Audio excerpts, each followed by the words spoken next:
दंडवत प्रणाम. तथा तापने मुलांसोबत शिकणे. शाळेया दिसा ही व थोर वाजे. थंडीच्या दिवसात थंडी वाजते म्हणून घरोघरीचे लेंकुर्वे मिळून एखाद्याच्या घरी का एखाद्या बिदी. गोदरी येते ताप करीती तेथ अवघीची तापते असती. त्याच्या दिवसात थंडी वाजते म्हणून घरोघरीची मुले पहाटेच एखाद्याच्या घरी अथवा एखाद्या रस्त्याच्या कडेला किंवा एखाद्या पडदीच्या जागेत किंवा एखाद्या पडदीच्या जागेत शेकोटी करीत. तेथं सर्व मुलं शेकत असत. तव एखादी कडोनी गोसावी बिजे करीती. तेव्हा एका बाजूने श्रीप्रभू शेकण्यासाठी तेथं येत. गोसाविया ते देखून लेंकुर्वे म्हणती. श्रीप्रभूंना पाहून मुलं म्हणत, रावळो रावळो या तापो. रावळो रावळो या शेकण्यासाठी या. मग गोसावी लेंकुर्वा ते तापावया बैसती. मग श्रीप्रभू मुलांमध्ये शेकण्यासाठी बसत. तापावया कारणे आपापली भू आणली असे. मुलांनी शेकण्यासाठी आपापल्या वाट्याचा काडी कचरा जमा करून आणलेला असे. काडी कचरा म्हणजे कोणता? गवत, जडतण या प्रकारचा काडी कचरा. आणि भू म्हणजे गवत. काडी कचऱ्याला खेड्यात सासू असे म्हणतात. ते थोडी थोडी घालिती. मुले शेकोटीमध्ये थोडे थोडे काडी कचरा घालीत. आणि गोसावी ते वेळी दोन्ही श्रीकरे धरुणी एके वेळी बहुत घालिती. आणि श्रीप्रभू दोन्ही श्रीकराने काडी कचरा धरून एकाच वेळी खूप टाकून देत. तो मोठा जाडू होय लेंकुर्वे परुते पडेती. तो मोठा जाड होत असे. मग मुले पळत. आणि गोसावी हास्य करीती. आणि श्रीप्रभू हास्य करीत. मागुते आंडोरे जाती. मुले पुन्हा काडी कचरा जमा करण्यासाठी जात. आपापली भू घेऊन येती. आपापल्या वाट्याचा काडी कचरा गोळा करून आणत. आणि गोसाविया ते म्हणती. आणि श्रीप्रभूंना म्हणत, रावळो आता तुम्ही नको घाला. रावळो तुम्ही आता नका घालू. तुम्ही एके वेळी अवघे घालिता. तुम्ही एकाच वेळी सर्वच कचरा टाकतात. म्हणून गोसाविया ते वर्जती. असं म्हणून श्रीप्रभूंना काडी कचरा टाकण्यास मनाई करत.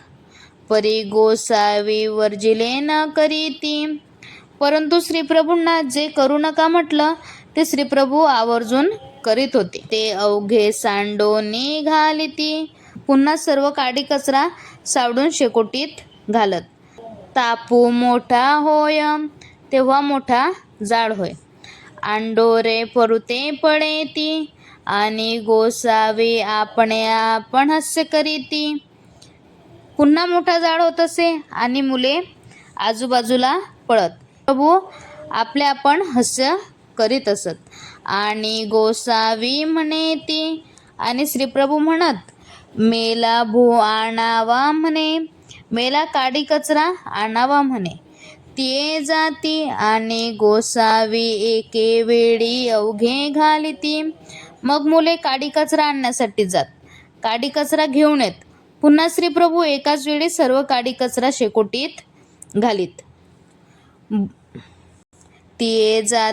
मग ते मुलं म्हणत, हा हे काही रावळो तुम्ही अवघे एके वेळी घालिता. हे काही रावळो गेलं ते आता. हे काही रावळो तुम्ही सर्वच काडी कचरा एके वेळी जाळात घालता. श्रीप्रभू मुलांना काडी कचरा आणण्यासाठी पुन्हा मागुते गोसावी धाडिती. श्रीप्रभू मुलांना काडी कचरा आणण्यासाठी पुन्हा पाठवत. मागुते तैसेची करीती. श्रीप्रभू पुन्हा तसंच करत. ती रुठती. मुले रुठत म्हणजे श्रीप्रभूंवर नाराज होत. तव सूर्य निघे. तोपर्यंत सूर्योदय झालेला असे. मग नावे कतेत तापती, मग श्रीप्रभू तेथं थोडा वेळ शेकत. मग गोसावी विजय करीती, पूर्ण झाल्यानंतर जी राख तिथं शिल्लक राहिली असे ती राख विस्कटून श्रीप्रभू तेथून निघून जात. पुढील लीळा. करे कुंचकी ब्राह्मणा भेटी, उंटाच्या सापड्यात ब्राह्मणाची भेट. देवगिरी देशीचा व्यवहारा, तया नाव रामनायक तो निपुत्रिक. आणि देवगिरी प्रांतातील म्हणजे गंगातीरकडील रामनायक नावाचा व्यापारी तो निपुत्रिक. तयासी द्रव्य बहुत होते, तो शिवरीहून वाराणसी निघाला, सहस्र भोजन करावया. त्याच्याकडे भरपूर द्रव्य होते. तो शिवरी या गावावरून वाराणसीला चालत चालत निघाला होता.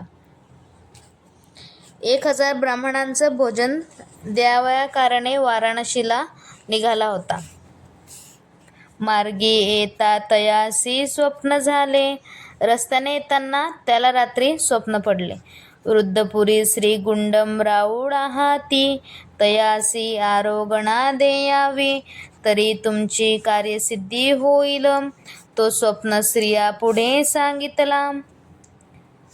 त्याला स्वप्न पडले. काय स्वप्न पडले? वृद्धपूरला श्री गुंडमराऊळ आहेत, त्यांना भोजन दिले तर तुमची कार्यसिद्धी येतच होईल. मग ते स्वप्न त्याने त्याच्या पत्नीला सांगितले. वृद्धपूरला आले.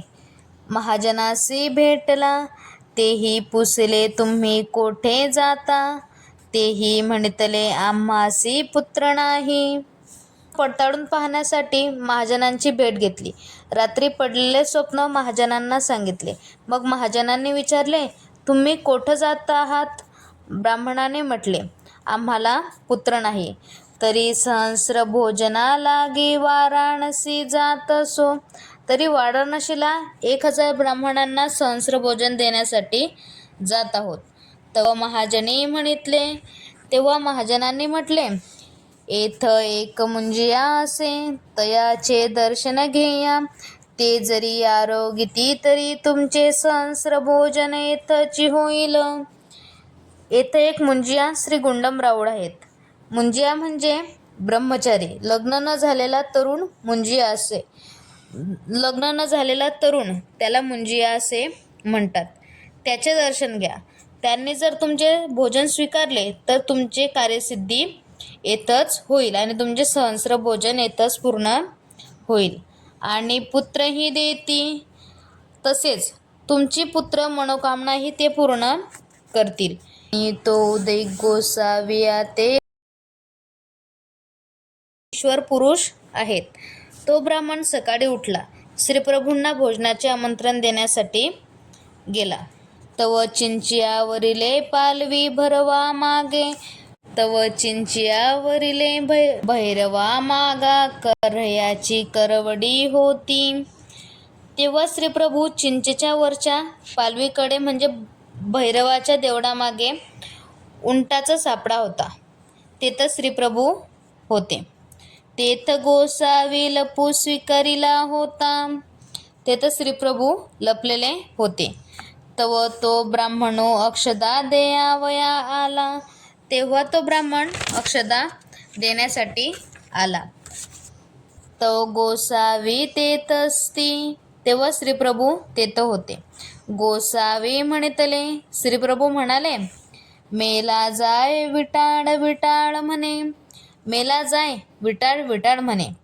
तव तो विकल्पू न धरिता गोसावी यांच्या श्रीचरणा लागला.